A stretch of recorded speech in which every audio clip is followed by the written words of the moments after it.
Do sexto ano, tudo bem com meus chuchuzinhos? Espero que sim. Eu estou torcendo para que todos estejam aí bem, fiquem bem de saúde, tá bom? É tudo que a Tia Tati torce para que vocês estejam. Gente, hoje a nossa aula de história vai ser sobre a Grécia, porém nós vamos trabalhar dois critérios: sociedade e cultura, tá? Então, nós vamos falar o quê? Sobre essas cidades. Nós vamos trabalhar, tá? Que quando se fala de sociedade, quando se fala de cultura, né? Lá na Grécia, ainda até hoje, não tem como esquecer, passar, né? Uma borracha e deixar de ver as coisas da antiguidade. Hoje a Grécia ainda ela tem vários critérios, né? Vários objetos, vários patrimônios que ainda deixam registros, que deixaram rastros da humanidade anterior. Tá? Então, hoje, e eles hoje, na atualidade, fazem questão de preservar tudo isso que um dia, né, foi de grande importância, tá bom? Então, vamos lá. Eu quero falar para vocês agora, nós vamos começar a falar sobre quem eram os povos, quem eram os povos que formavam a sociedade da Grécia. Mas nós vamos começar pela cidade de Atenas, tá? Vamos lá. Aqui, eu peguei uma introdução para vocês verem, ó. A sociedade grega, ela era marcada por profundas desigualdades sociais. Ó, então, sexto ano, não é agora que nós estamos vivendo uma vida cheia de desigualdade social, onde muitos têm, outros não têm. Não, é muitos anos atrás que a desigualdade social ela se impõe entre os povos, tá, da humanidade. Então, embora houvesse uma diferenciação na organização social de cada cidade, estado, no geral, quase todos seguiam um certo padrão. Então, eles tinham um certo padrão para seguir ali, tá? Vamos pegar a cidade de Atenas como exemplo. Quem é que vivia em Atenas? Eram homens considerados cidadãos. Esses homens eram livres e nascidos na cidade-estado, né? Eles eram proprietários de terra, eles formavam a aristocracia rural e possuíam uma boa condição, tá? Econômica e social. Eles eram conhecidos como pátridas em Atenas. E eles eram os únicos que possuíam direitos políticos, só que fazia parte da minoria da sociedade, tá? Vale lembrar que as mulheres e as crianças desses cidadãos aí não eram considerados cidadãos. Não podiam participar de uma vida política, tá? Mesmo que seus maridos eram considerados cidadãos. As mulheres e as crianças não. Os estrangeiros, próprio nome está dizendo, né, gente? São pessoas originários de outras cidades ou estado, ou até mesmo colônias ou regiões, tá? Os estrangeiros eram chamados de periecos. Eles trabalhavam como artesanato e também no comércio. Não podiam, tá, participar de uma vida pública lá em Atenas. Eles não possuíam terras, eles não possuíam direitos políticos, tá? É lógico que eles não possuíam terras, lógico que eles não possuíam propriedades rurais. Uma vez que uma pessoa sai do seu local de origem, ela já está saindo em busca de uma melhoria de condições de vida. Ela já está saindo dali porque ela não está tendo condições economicamente para ela se sustentar. Então, se ela for para uma outra região, ela vai chegar lá também falida, buscando uma melhora na sua vida econômica. Então, eles não eram considerados cidadãos por esse fato, tá? Os escravos. Os escravos, ele era a maioria da sociedade. Então, a maioria da sociedade era formada por escravos, tá? E quem eram esses escravos? Prisioneiros de guerra, eram capturados e comercializados, tá? Eles executavam todo tipo de trabalho pesado. Pensa aí no trabalho pesado. Assim como os escravos nossos aqui do Brasil, eles eram assim também lá. Eram maltratados, tá? Desde até atividade doméstica, até um trabalho pesado nas minas, tá? De minérios aí, eles faziam esse trabalho. A base da mão de obra na agricultura também era escrava, tá? Eles tinham uma vida marcada de sofrimento, pobreza, desrespeito, tá? Em função dessas condições, ocorreram várias revoltas sociais, envolvendo até mesmo esses escravos aí, né? Então, eles eram tratados como, né, pessoas que não tinham valor algum, só estavam ali mesmo para trabalhar, tinha que servir lá os cidadãos, entendeu? Então vamos lá, gente. Essa é a sociedade de Atenas, tá? Aqui eu peguei para vocês Esparta e Atenas. Eu peguei a pirâmide de Esparta e peguei a pirâmide de Atenas para vocês verem a colocação. Gente, é bem parecido, só os nomes que mudam, tá? Porque os cidadãos, né? Os cidadãos de Esparta, que está aqui, eles eram os homens livres, tal, ele tinha 5%, né? Eram os donos também da propriedade de terra. Os periecos, que eram chamados aí as pessoas comerciantes, os artesãos, tá? Tinha 10%. E os ilotas, lá em Esparta, eram os escravos, tá bom? Em Atenas, os cidadãos eram chamados de eupátridas, tá? Depois nós temos aqui os diórgos, também, que eram os pequenos proprietários de terra. Depois nós vemos aqui os artesãos e os comerciantes, eles eram chamados de demíurgos, tá? E os escravos lá em Atenas eram chamados de metecos, tá bom? Vamos lá, para o próximo slide. Vamos falar um pouquinho como que viviam as mulheres da Grécia Antiga, em geral, tá? Eu vou falar. Tanto as mulheres de Atenas quanto de Esparta, elas não podiam participar dos debates públicos e políticos. Não tinham direito. Elas só tinham direito do quê? De cuidar das suas casas, cuidar até mesmo dos escravos que trabalhavam ali para os donos, né, das propriedades de terra. Elas cuidavam das funções religiosas, elas preparavam as festas religiosas, elas podiam também, além de participar dessas festas religiosas, elas também podiam assistir peças teatrais, cuidar das crianças, ó, mas não era considerado cidadãos, tá bom? Lembra lá que eu falei, nem elas, nem os escravos, nem os estrangeiros e nem muito menos as crianças eram considerados cidadãos, só os homens livres, tá? Bom, gente, aqui eu peguei para vocês uma cena, e essa cena, tá? É a educação espartana. Bom, as crianças de Esparta, até os 7 anos, elas eram consideradas aí, né? Crianças que tinham que ficar aos cuidados da mãe. Até os 7 anos. A partir dos 7 anos, essas crianças de Esparta, elas eram entregadas, tá? Nas mãos do governo da polis. Aí ali o governo colocaria, né, eles para serem educados, também já para serem preparados para as guerras, porque Esparta, eles eram mais guerreiros do que Atenas, tá? Eles eram mais militares do que Atenas, porque Atenas é um meio político. Vocês aprenderam na lição anterior, no tema anterior, tá?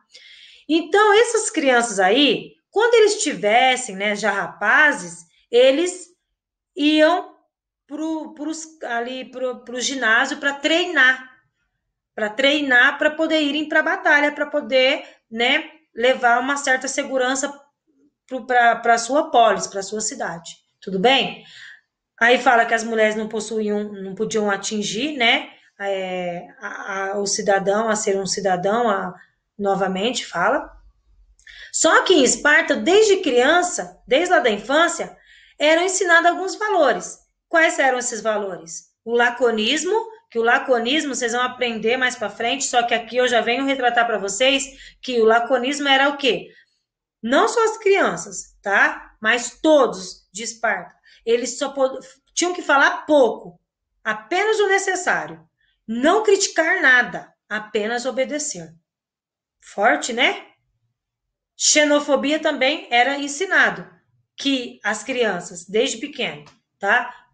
Os professores ali, né, as pessoas que eram responsáveis por ensinar essas crianças, tinham que ensinar a ter ódio dos estrangeiros, que até hoje, principalmente na Europa, acontece o xenofobismo.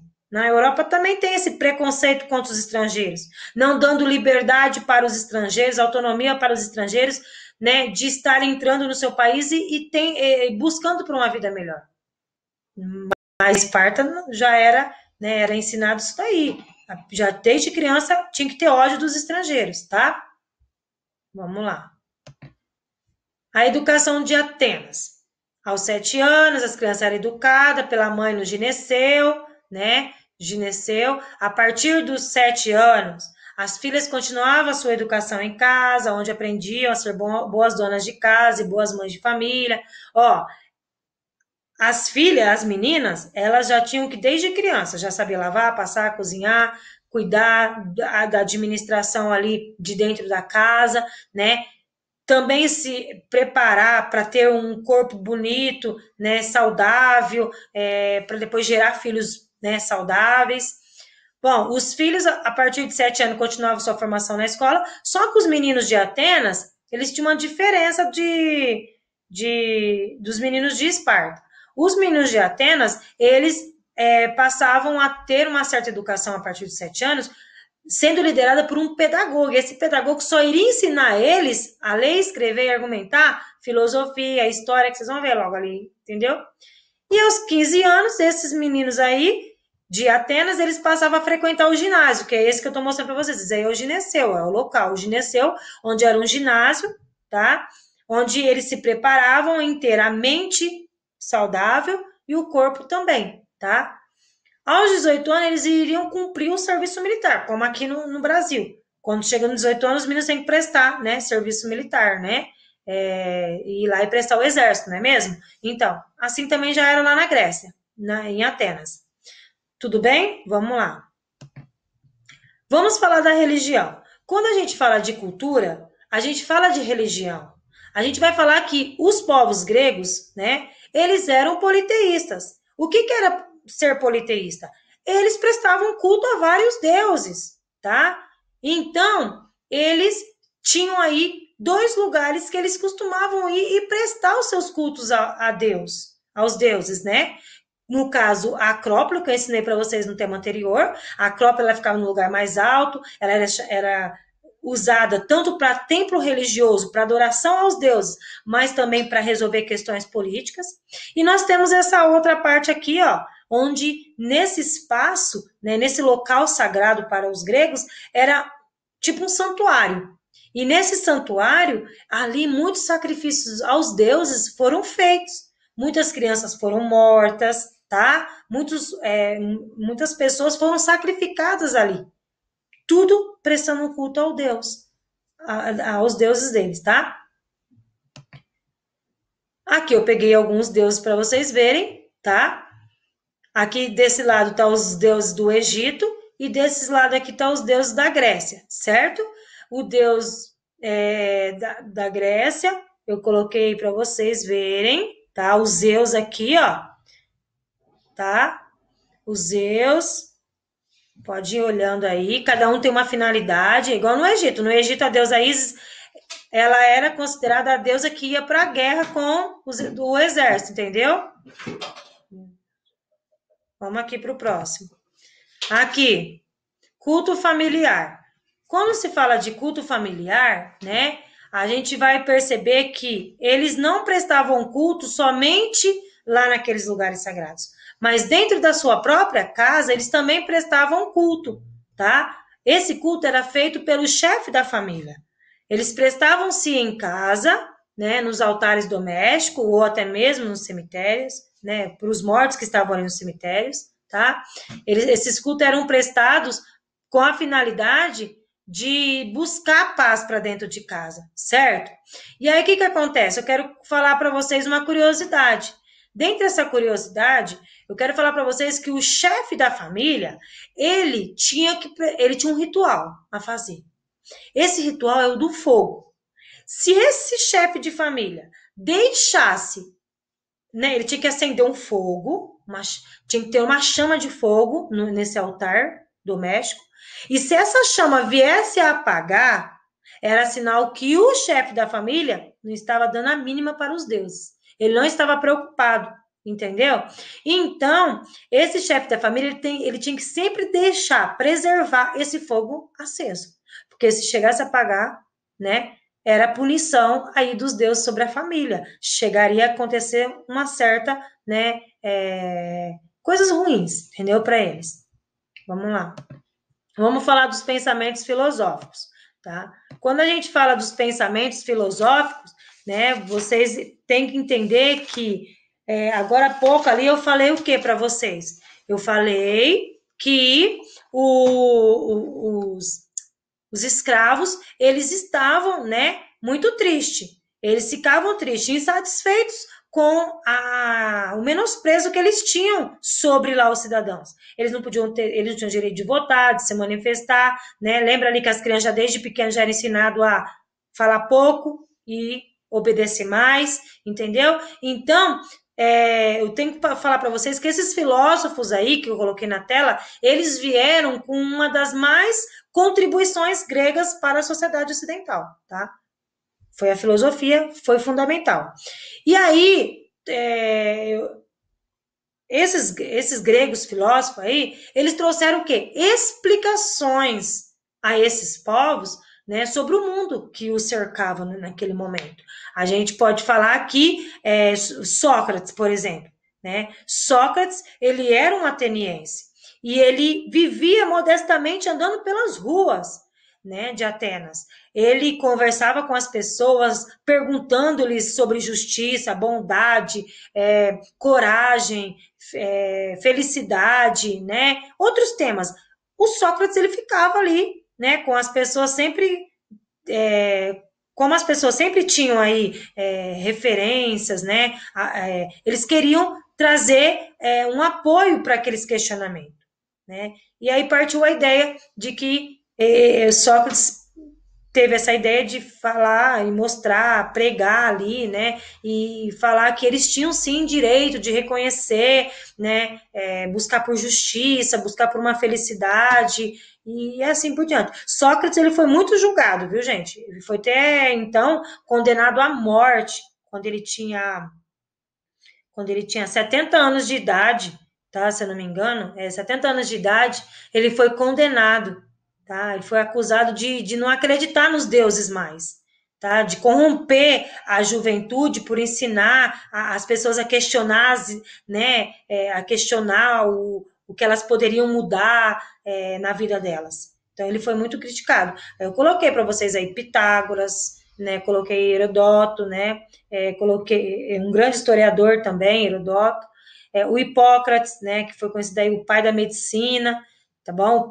Pitágoras aí conhecido como, né, o especialista na área da matemática. Sócrates, filosofia, já falei para vocês, né? Sócrates ficava filosofando lá pelas ruas de Atenas, tá bom? Vamos lá. Agora nós vamos falar sobre a arte grega, né? A arte grega é uma arte à medida do homem. Pintura, arquitetura, e agora que vem aqui, ó, de novo, ó. Essas obras de arte, elas são feitas à escala humana, tá? Ou seja, essas obras de arte era realizada, né, observando o humano, né? Buscando por uma perfeição, uma proporção, um equilíbrio, uma harmonia, tá? Também a gente fala que servirá de modelo a outras civilizações ao longo do tempo, como o racionalismo, a harmonia, a simplicidade, tá? Eu quero falar agora para vocês sobre a questão da arquitetura, que é bem fundamental para vocês aprenderem sobre a arquitetura. Eu acredito que vocês vão aprender também na matéria de artes. Porém, eu já vou colocar aqui algo para vocês, né, o contexto histórico, porque quando, né, os povos eles iam para fazer essas obras de arte, eles tinham um contexto, eles tinham uma ideia do que eles iam fazer, eles se inspiravam em algo que era no humano. Mas na arquitetura, cada detalhe da arquitetura para eles tinha um significado, principalmente a coluna. Olha só. Aqui, deixa eu passar aqui para vocês verem. Ó, aqui eu peguei, né, um Paternon, né, que também é considerado um templo religioso lá em Atenas. O Paternon é a Acrópole. Tá vendo aqui a parte frontal dessas colunas aqui, ó, desses pilares aqui. Essa aqui é a peça fundamental para a obra de arte da Grécia. Ó, o entablamento, que é essa parte, e a coluna, tá vendo? O principal elemento da arquitetura são as colunas. São essas que vão lhe dar harmonia, equilíbrio entre as outras linhas horizontais e verticais, tá? Que vai transmitir a ideia de ordem, tá? Coluna. A coluna ela vai equilibrar, ela vai trazer uma ordem para o restante aí das outras linhas, tá bom? Gente, chegamos ao final da nossa aula, tá? Deixa aí agora o seu celularzinho, o seu computador, pega o livro e vão fazer os exercícios aí da página 7, 8, 10, 12, 17, 18, 19, porque tem muito mais ainda para vocês aprenderem, tá bom? Na próxima aula de segunda-feira de história, pelo aplicativo do Zoom, a professora Tati irá fazer aí a correção desses exercícios. Então, façam com capricho, tá bom, meus chuchuzinhos? Ó, um beijo, fiquem com Deus e até a nossa próxima aula.